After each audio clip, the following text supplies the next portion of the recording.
नमस्कार दोस्तों, एक बार आपका फिर से स्वागत है हमारे प्यारे से यूट्यूब चैनल पर। आशा करता हूँ सिक्स्थ क्लास के बच्चों की पढ़ाई जो है बिल्कुल अच्छे से चल रही होगी। तो आज की वीडियो बच्चों उनके लिए खास होने वाली है जो जिन बच्चों का एसएसटी का पेपर है ना होने वाला है सिक्स्थ क्लास का, चाहे वो मॉर्निंग शिफ्ट के हो चाहे वो इवनिंग शिफ्ट के हो। तो बच्चों को बहुत ज़्यादा ही समस्या हो रही थी कि क्या क्या पेपर में आएगा, है ना। तो आज की वीडियो बच्चों मैं आपके लिए लाया हूँ और ये वीडियो बहुत ज़्यादा खास रहने वाली, क्योंकि आज की वीडियो में मैं आपको तीनों बुक के आपके हिस्ट्री, पॉलिटिकल साइंस और आपके जियोग्राफी के जो भी इंपॉर्टेंट क्वेश्चन हो सकते हैं वो सभी के सभी मैं आज की वीडियो में आपको करवाऊंगा, ठीक है। अगर आप ये वीडियो शुरू से लास्ट तक देखते हो तो मैं ऐसा करता हूँ आपके जो बहुत अच्छे से अच्छे नंबर जो है आपके आएंगे, ठीक है। तो चलिए बिना किसी देरी के वीडियो को शुरू करते हैं। तो सबसे पहले देखेंगे हम अपना पॉलिटिकल साइंस का जो हमारा चैप्टर था नगर प्रशासन आपका आ रहा है, तो उससे रिलेटेड, उस चैप्टर के से रिलेटेड आपके जो इंपॉर्टेंट क्वेश्चन हो सकता है वो सभी मैं आपको करवाऊंगा, ठीक है। तो सबसे पहले हमें जानना है कि नगर प्रशासन होता क्या है। नगर प्रशासन क्या होता है? नगर प्रशासन एक ऐसी व्यवस्था है जिसके अंतर्गत नगर या शहर के संचालन और विकास से संबंधित कार्य किए जाते हैं।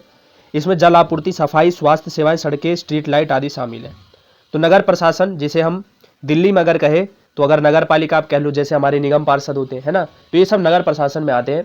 तो इनका मुख्य कार्य क्या होता है? जल आपूर्ति करवाना, सफाई करवाना, स्वास्थ्य सेवाएं, सड़कें और स्ट्रीट लाइट, जो हमारे गलियों में लाइट होती है उनको, उनकी देखभाल करना, ठीक है। तो ये नगर प्रशासन के बारे में ये सब चीज़ें हमें बताई गई है, ठीक है। अब नगर प्रशासन का मुखिया कौन होता है? तो नगर प्रशासन का प्रमुख महापौर या फिर मेयर कहते हैं, जिसे नगर निगम या नगर पालिका का अध्यक्ष भी माना जाता है, ठीक है बच्चों। तो नगर प्रशासन के प्रमुख आप समझ गए होंगे। नगर निगम और नगर पालिका में क्या अंतर है? ये क्वेश्चन बहुत ज़्यादा इंपॉर्टेंट है। नगर निगम और नगर पालिका कहा जाता है। नगर निगम बड़े शहरों में होता है और यह अधिक जनसंख्या वाले क्षेत्रों की देखरेख करता है। नगर पालिका छोटे शहरों में होता है और यह कम जनसंख्या वाले क्षेत्रों की के लिए काम करता है, ठीक है। चलिए, नगर निगम के कार्य क्या क्या है, ये भी क्वेश्चन आपका बहुत ज़्यादा इंपॉर्टेंट है। शहर में साफ सफाई करवाना, जल आपूर्ति और जल निकासी की व्यवस्था करना, स्कूल, अस्पताल और सड़कें बनवाना, स्ट्रीट लाइट और अन्य नागरिक सुविधाएं उपलब्ध कराना और संपत्ति कर और अन्य करों की वसूली करना, ये सभी नगर निगम के कार्य में आते हैं, ठीक है बच्चों। चलिए, नगर निगम के सदस्यों का चुनाव कितने समय के लिए होता है? तो हम जानते हैं निगम पार्षद जिसे कहते हैं, नगर निगम के सदस्य पार्षद का चुनाव आमतौर पर 5 वर्षों के लिए किया जाता है, ठीक है। चलिए, नगर निगम को धन कहाँ से मिलता है? ये भी क्वेश्चन बहुत ज़्यादा इंपॉर्टेंट है। सबसे पहले जो है इनके मुख्य स्रोत है संपत्ति कर, जल कर, वाहन कर, सरकारी अनुदान और बाजार और दुकानों के लाइसेंस शुल्क, इन सब चीज़ों से जो है नगर निगम के पास पैसा आता है, ठीक है। चलिए, यदि नगर निगम अपना कार्य ठीक से नहीं करे तो नागरिक क्या कर सकते हैं? तो यदि नगर निगम अपना कार्य ठीक से नहीं करे तो नागरिक पार्षद से शिकायत कर सकते हैं।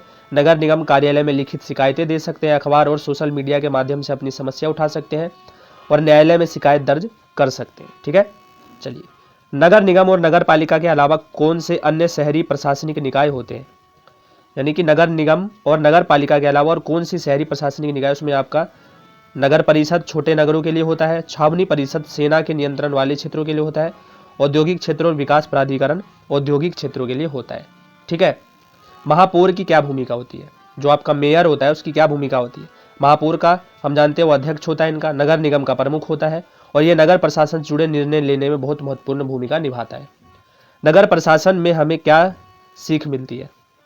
नगर प्रशासन से हमें यह सीख मिलती है शहरों की सुव्यवस्थित, स्वच्छ रखना, नागरिकों के प्रशासन को मिलकर काम करना, ये सभी जो है नगर प्रशासन से हमें सीख मिलती है, ठीक है बच्चों। चलिए, अब हम देखेंगे विविधता एवं भेदभाव, जो हमारा चैप्टर आ रहा है उसके प्रश्न। विविधता का अर्थ क्या होता है? विविधता का अर्थ भिन्नता या अंतर होता है। जब लोग अलग अलग भाषाएं बोलते हैं, विभिन्न धर्मों को मानते हैं, अलग अलग प्रकार के भोजन खाते हैं, भिन्न त्यौहार मनाते हैं, अलग वेशभूषा पहनते हैं, इसे विविधता कहा जाता है, ठीक है। चलिए, भारत में विविधता के कारण क्या क्या है? सबसे पहला है भौगोलिक कारण, जैसे पर्वत, मैदान, रेगिस्तान, समुद्री तट आदि के कारण रहन सहन में विविधता आती है। अब मान लीजिए कि कोई समुद्र तट के किनारे या फिर रेगिस्तान या फिर मैदानी क्षेत्र में या फिर पर्वत पर अगर वो रहा है, तो अगर मान लीजिए पर्वत पे रहा है तो उसको पर्वत की व्यवस्था ही पसंद आएगी। अगर कोई व्यक्ति मैदान में रहा है तो उसे मैदान में ही अच्छा लगेगा, है ना। अगर कोई रेगिस्तान में शुरू से रहा है तो उसकी अगर रेगिस्तान की व्यवस्था ही अच्छी लगेगी। इस कारण भौगोलिक विविधता जो आपका दिखाता है। दूसरा कारण है सांस्कृतिक कारण, जिसमें विभिन्न धर्म, परंपराएं, रीति रिवाज आते हैं। ऐतिहासिक कारण, विभिन्न शासकों और संस्कृतियों का प्रभाव। भाषाई कारण में आपका आता है, भारत में कई भाषाएं बोली जाती है जिससे विविधता उत्पन्न होती है। तो ये सभी थे आपके विविधता जो हमारे देश में देखने को मिलती है, उनके कारण, इन सब के कारण विविधता देखने को मिलती है। ठीक है, चलिए भेदभाव क्या होता है। भेदभाव हम जानते हैं कि जब किसी व्यक्ति या समूह के साथ उसकी जाति, धर्म, भाषा, लिंग या सामाजिक स्थिति के आधार पर अनुचित व्यवहार किया जाए, उसे ही हम भेदभाव कहते हैं। ठीक है, भेदभाव का मुख्य कारण क्या क्या है? जाति प्रथा, धार्मिक असहिष्णुता, लिंग भेदभाव, आर्थिक असमानता और शिक्षा की कमी जो है आपके भेदभाव के मुख्य कारण है। ठीक है बच्चों, भेदभाव को दूर करने के उपाय क्या क्या हो सकते हैं? सबसे पहला है शिक्षा देना, कानूनी उपाय है ना, सामाजिक जागरूकता और मिलजुल करके रहना, ये सब कारण आपके हो सकते हैं। किस लिए? इस सब से हम भेदभाव को खत्म कर सकते हैं। विभिन्नता और भेदभाव में क्या अंतर है? बहुत इंपॉर्टेंट क्वेश्चन है। विविधता का अर्थ है भिन्नता या अंतर जो समाज को समृद्ध बनाता है, जबकि भेदभाव का अर्थ है किसी के साथ अनुचित व्यवहार करना। यह समाज के विकास में सहायक होता है, यह समाज में असमानता और अन्याय बढ़ाता है। ठीक है, विविधता स्वाभाविक होता है, जैसे भाषा, खानपान और वेशभूषा पर आधारित होता है। भेदभाव मानव निर्मित समस्या है जो गलत धारणाओं पर आधारित होता है। ठीक है बच्चों, चलिए अब पंचायती राज व्यवस्था से महत्वपूर्ण प्रश्न जो आपके आ सकते हैं देखते हैं। सबसे पहले पंचायती राज क्या होता है? पंचायती राज भारत में ग्रामीण शासन की एक प्रणाली है जिसमें गांव स्तर पर जनता की भागीदारी से प्रशासन किया जाता है। इसमें ग्राम पंचायत, पंचायत समिति और जिला परिषद शामिल होता है। ग्राम पंचायत किसे कहते हैं? ग्राम पंचायत गांव स्तर की एक निर्वाचित संस्था है जो गांव के विकास और प्रशासन का कार्य करते हैं। इसे प्रधान या सरपंच होता है। ठीक है, इसका प्रधान सरपंच होता है। किसका? ग्राम पंचायत का। पंचायत राज की संरचना कितने स्तरों में बटी हुई है? तो सबसे हम जानते हैं 3 स्तर में है। ग्राम पंचायत जो गांव स्तर पर होता है, पंचायत समिति यानी ब्लॉक या तहसील स्तर पर होता है, जिला परिषद जो जिला स्तर पर होता है। ग्राम सभा क्या होता है? ग्राम सभा गांव के सभी वयस्क नागरिकों का समूह होता है जो ग्राम पंचायत की सबसे महत्वपूर्ण इकाई होती है। यह पंचायत के कार्यों की निगरानी करती है और महत्वपूर्ण फैसले लेती है। ठीक है बच्चों, चलिए अब चलते हैं हम सब आगे। ग्राम प्रधान या सरपंच का क्या कार्य होता है? सरपंच ग्राम पंचायत का मुखिया होता है और इसके कार्य इस प्रकार है। पंचायतों की बैठक की अध्यक्षता करना, गांव के विकास से जुड़े कार्यों को संचालन करना, सरकारी योजनाओं को लागू करना और गांव की सफाई, शिक्षा और स्वास्थ्य सेवाओं की देखरेख करना, ये सब ग्राम प्रधान या सरपंच का कार्य होता है। ठीक है, चलिए पंचायत समिति क्या होता है? पंचायत समिति ब्लॉक स्तर पर पंचायतों का समूह होता है जो विभिन्न ग्राम पंचायतों का समन्वय करता है और उनके विकास के लिए योजना बनाती है। जिला परिषद का क्या कार्य होता है? जिला परिषद पंचायत राज व्यवस्था की सबसे ऊंची इकाई होती है जो पूरे जिले के विकास और प्रशासन से संबंधित फैसले लेती है। पंचायत राज प्रणाली का मुख्य उद्देश्य क्या है? पंचायत राज प्रणाली का मुख्य उद्देश्य गांव के प्रशासन में जनता की भागीदारी बढ़ाना, स्थानीय विकास को बढ़ावा देना और ग्रामीण क्षेत्रों में लोकतंत्र को मजबूत करना, ये पंचायत राज प्रणाली का मुख्य उद्देश्य है। पंचायत चुनाव हम जानते हैं 5 साल पे होता है। ठीक है, पंचायतों को धन कहाँ से आता है? धन जो है आपका केंद्र और राज्य सरकार की योजनाओं से आता है। कर और शुल्क जो टैक्स होता है ना, जैसे गृह कर, पानी कर, है ना, इन सब से आता है। दान और अनुदान, जैसे दान दिया गया है ना, मान लीजिए कोई आके संस्था दे देती है, अनुदान दे देती है, उन सब से इनके पास पैसा आता है। अब थोड़े हम 1 नंबर के कुछ क्वेश्चन देख लेते हैं। भारत में कितनी भाषाएं प्रमुख रूप से बोली जाती है? हम जानते हैं 22 है, जो कि भारतीय संविधान की 8वीं अनुसूची के अनुसार है। संविधान कब लागू हुआ था? 26 जनवरी 1950 को। लोकतंत्र का मुख्य आधार क्या है? जनता की भागीदारी। ग्राम पंचायत का प्रमुख कौन होता है? सरपंच। राज्यपाल किसका प्रमुख होता है? राज्य का, जिसे हमें LG भी बोलते हैं। ठीक है, चलिए अब हम इतिहास के देखते हैं। इतिहास का ज़्यादा क्वेश्चन तो इंपॉर्टेंट है नहीं। ठीक है, इतिहास अतीत की घटनाओं का अध्ययन है जिसमें समाज, संस्कृति, शासन और जीवन शैली से जुड़ी घटनाएं शामिल होती है। तो इतिहास को हम जानते हैं, इतिहास का अर्थ ही अतीत होता है, मतलब पुरानी बातों को जानना ही इतिहास कहलाता है। इतिहास के स्रोत क्या क्या है? सबसे पहले है पुरातात्विक स्रोत, जिसे हम सिक्का, शिलालेख, भवन और मूर्तियां जो पुराने मिली है उससे हम इतिहास के बारे में जानकारी लेते हैं। दूसरा है साहित्यिक स्रोत, जिसमें पुराण ग्रंथ और धार्मिक पुस्तकें आती है। ठीक है, चलिए प्रारंभिक मानव और उनकी जीवन शैली कैसी थी? पूरा पाषाण काल और मध्य पाषाण काल और नव पाषाण काल में अंतर आपका पेपर में होता है क्वेश्चन। तो पूरा पाषाण काल वो होता है जब मानव पत्थर के औजारों का उपयोग करता था और भोजन एकत्रित करता था। मध्य पाषाण काल छोटे और उन्नत औजारों का विकास होने लगा। नव पाषाण जिसमें कृषि, पशुपालन की शुरुआत हुई थी।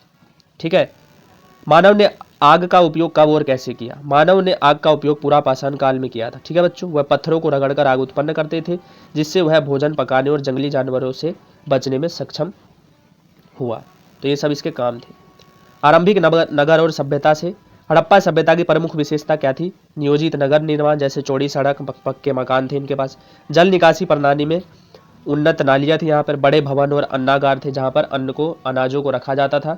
मोहरे और चित्रलिपि का उपयोग ये सब करते थे। ठीक है बच्चों, चलिए ये सब इसकी विशेषता थी। हड़प्पा सभ्यता के लोग किन व्यवसायों में संलग्न थे, मतलब क्या क्या कार्य करते थे? तो लोग कृषि, व्यापारी, कुम्हारी, है ना, जिसमें कुछ बनाना, बुनाई हो गया, धातु निर्माण जैसे व्यवसाय में संलग्न थे। ठीक है।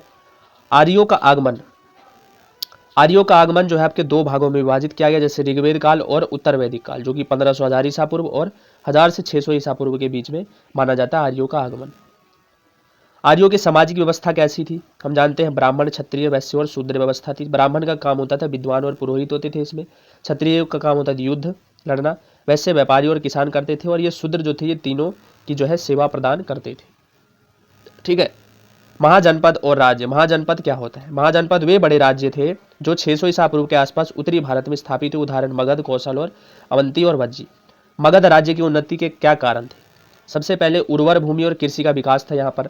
लोहे के औजारों का उपयोग किया जाता था यहाँ पर। सशक्त सेना थी, कुशल प्रशासन था यहाँ पर। व्यापार और वाणिज्य का विकास यहाँ पर हो चुका था, इसलिए मगध राज्य इतना उन्नत हुआ था। ठीक है बच्चों, चलिए अब हम देखते हैं गौतम बुद्ध और महावीर। गौतम बुद्ध का जन्म कब और कहाँ हुआ था? गौतम बुद्ध का जन्म 563 ईसा पूर्व में लुम्बिनी यानी कि वर्तमान नेपाल में हुआ था।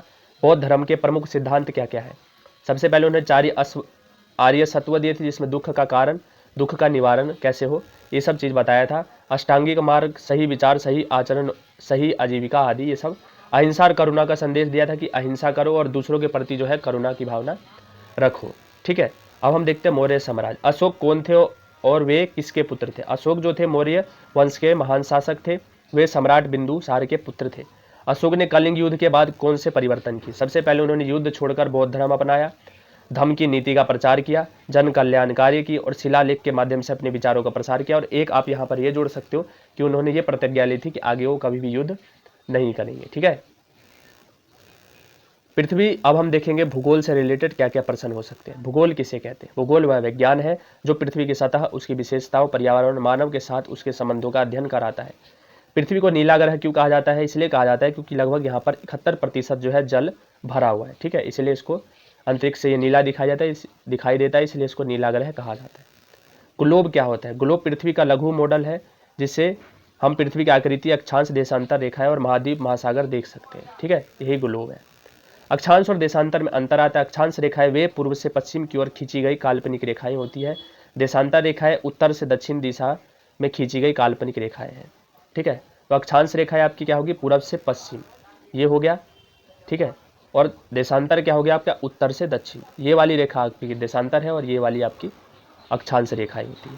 कुल कितनी अक्षांश रेखाएं हैं? तो कुल 181 अक्षांश रेखाएं, जिसमें से 90 उत्तरी गोलार्ध में हो और 90 दक्षिणी गोलार्ध में हो और एक भूमध्य रेखा होती है। ग्रीनविच रेखा क्या होती है? ग्रीनविच रेखा 0 देशांतर रेखा होती है, जिसे प्राइम मेरिडियन भी कहा जाता है। यह पृथ्वी को पूर्वी और पश्चिमी गोलार्ध में विभाजित करता है। ठीक है बच्चों, चलिए 5 प्रमुख महाद्वीपों के नाम हम जानते हैं। एशिया, यूरोप, अफ्रीका, उत्तर अमेरिका और दक्षिणी अमेरिका। याद कर लेना, बहुत इंपॉर्टेंट है। पृथ्वी पर कितने महासागर हैं? 5 महासागर है। प्रशांत महासागर, अटलांटिक महासागर, हिंद महासागर, आर्कटिक महासागर और अंटार्कटिक महासागर। ठीक है। जलवायु और मौसम में क्या अंतर होता है? मौसम अल्पकालीन होता है और दिन प्रतिदिन बदलता रहता है, परंतु जलवायु जो है दीर्घकालीन होता है, किसी स्थान के औसत मौसम की स्थिति को दर्शाता है। ठीक है। मानसून क्या होता है? मानसून एक मौसमी पवन प्रणाली है जो विशेष रूप से भारतीय उपमहाद्वीप में वर्षा लाती है। ठीक, तो यही थे आपके इंपॉर्टेंट क्वेश्चन। आशा करता हूँ वीडियो आपको अच्छी लगी होगी। अगर अच्छी लगी होगी तो वीडियो को लाइक कीजिएगा, शेयर कीजिएगा और चैनल को सब्सक्राइब करना मत भूलिएगा। और अभी भी कोई समस्या हो तो आप हमें कमेंट में बता सकते हैं, हम उस समस्या को दूर करने की ज़रूर कोशिश करेंगे। तब तक के लिए मिलते हैं अगले वीडियो में। धन्यवाद।